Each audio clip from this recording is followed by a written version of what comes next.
ओम नमः। राज सत्यार्थ बोध में आचार्य श्री विशुद्ध सागर जी महाराज कर्कश वचन व्यसन मीन्स हार्श वर्ड के बारे में विशेष प्रकाश डाल रहे हैं। संसार में सबसे अधिक मधुर न मिश्री है न अमृत। लोक में सर्वलोकानंद प्रदान करने वाली कोई वस्तु है तो वह है प्रिय हितकारी मधुर वचन। किसी को आप कितना ही मीठा खिलाओ परंतु भाषा कटुक बोलते हैं तो उस मिठाई की कोई कीमत नहीं। प्राणी मात्र के प्रति मृदु मधुर गंभीर आत्महितकारी मोक्ष मार्ग की ओर ले जाने वाले वाक्यों का प्रयोग करना चाहिए। कर्कश कटुक कठोर वचनों का प्रयोग नहीं करना, क्योंकि मधुर वाणी से काला नाग भी अपने वश में हो जाता है, पर कर्कश कठोर सावध्य मर्म भेदी शब्दों से अपने सगे संबंधी लोग भी शत्रु हो जाते हैं। कटुभाषी पिता के पुत्र भी पिता को छोड़कर चले जाते हैं। जगती पर सबका प्रेम पात्र बनना है तो सत्य सरल प्रांजल मधुर भाषण बोलना सीखो। वह भी मायाचारी रहे, स्वार्थ सिद्धि हेतु नहीं, ना ही ख्याति हेतु, अपितु स्वाभाविक प्राकृत रूप से भाषा में माधुर्यता का रस भर दो। श्रेष्ठ साधक त्यागी विद्वान धनपति राज्य का अधिकारी तथा शासक इनकी भाषा पूर्ण सदी होनी चाहिए। व्यक्ति के भावों की अभिव्यक्ति भाषा से ही तो होती है। ज्ञानी अज्ञानी विवेकी अविवेकी षट विद्वान राजा प्रजा साधु असाधु कर्मचारी अधिकारी शहरी ग्रामीण शिक्षित अनपढ़ कुलीन अकुलीन की पहचान शरीर वर्ण से नहीं अपितु श्रीमुख से विनिर्गत वाणी से होती है। विनयशील की भाषा से विनय का स्तोत्र टपकते दृष्टिगोचर होता है। वही अविनय दोष से जिनका चित्त दूषित है उनकी भाषा से अविनय का विष ही दिखता है। व्यक्ति का जब कर्कश भाषण व्यसन बन जाता है तब लोग उससे धीरे धीरे दूर होने लगते हैं। समझदार लोग जैसे क्रूर प्राणियों से अपनी रक्षा करते हैं वैसे ही कर्कश भाषी से आत्मरक्षा करते हैं। भाषा की कठोरता मात्र कर्ण पटल का ही घात नहीं करती अपितु अंतःकरण को भी विदीर्ण कर देती है। यह आत्म विशुद्धि के लिए तो कालकूट जहर है। जो ये सोचते हैं कि कर्कश वचनों से किसी पर अधिकार जमा लेंगे, ये सब विपरीत सोच है। समझदार विवेकी जन ना समझ उदंडों से व्यर्थ वार्ता कर अपना समय नष्ट नहीं करते। वे मौन रहना ही उचित समझते हैं, ना ही कर्कश भाषी से डरते हैं। सज्जनों को अपना धर्म यश काल भाव प्रिय होता है।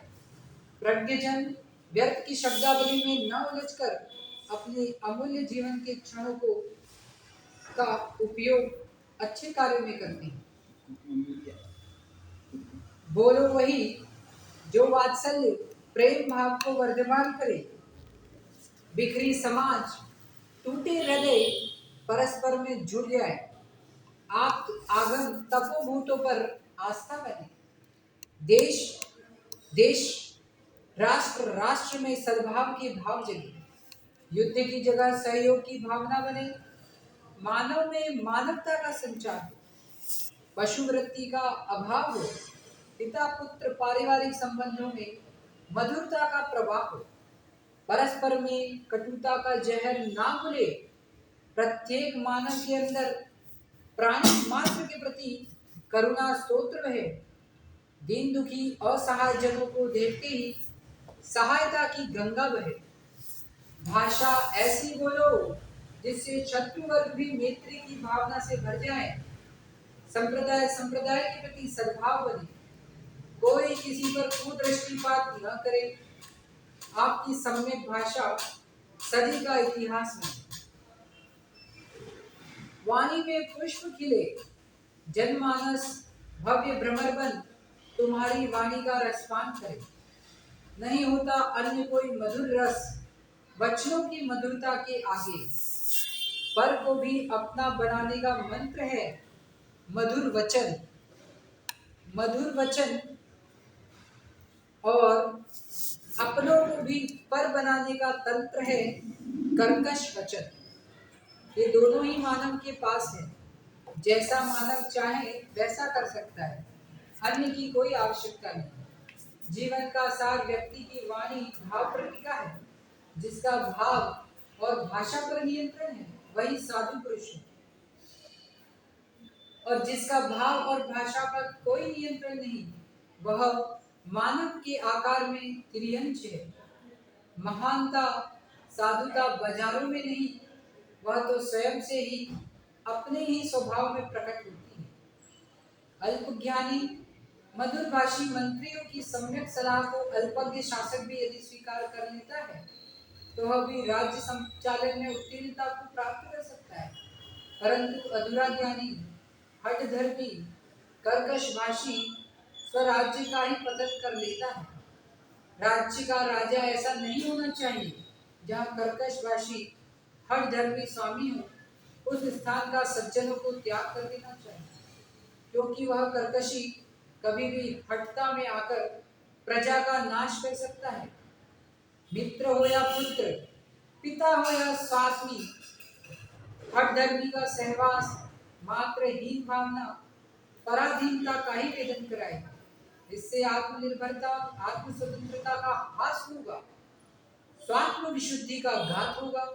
इसीलिए कर्कश भाषी एवं हठधर्मी दोनों ही शीघ्र भिन्नत्व भाव को प्राप्त करें।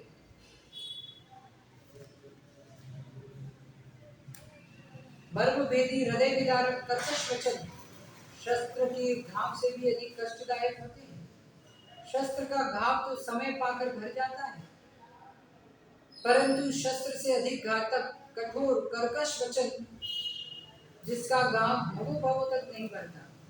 किसी भी स्थिति में कटु कर्कश वचन नहीं बोलना।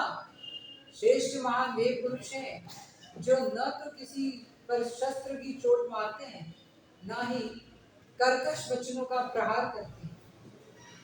कर्कश वचन रूपी महाबाण भयंकर होते हैं, क्योंकि वे दूसरों के मर्म स्थल में प्रविष्ट होकर पीड़ा पहुंचाते।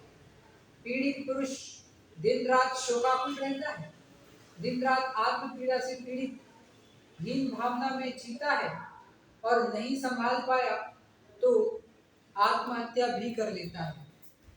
अहो अहिंसको, इस बात पर ध्यान दो। अपनी कर्कश भाषा किसी की हत्या का कारण बन सकती है, उसका पूरा पाप तुम्हें मिलेगा। कुलीन को नीच कहना, कुल कलंकी कहना इत्यादि भाषा मर्म भेदी है, कर्कश है। वयोवृद्ध को देखकर आक्रोशित होकर बोलना, तेरे बाल श्वेत हो गए, यह भी मर्म भेदी कर्कश वचन है।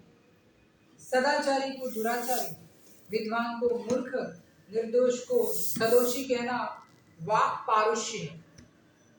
मनुष्य की जाति आयुष्य, सदाचार, विद्या व निर्दोषता के अयोग्य विरुद्ध वचन कहना वाक पारुष्य है। नैतिक वचन मनुष्य को अपनी स्त्री, पुत्र, माता पिता, भृत्यों को कर्कश वचनों का त्याग पूर्वक हितमित प्रिय वचन बोलते हुए विनयशील बनाना चाहिए। ओम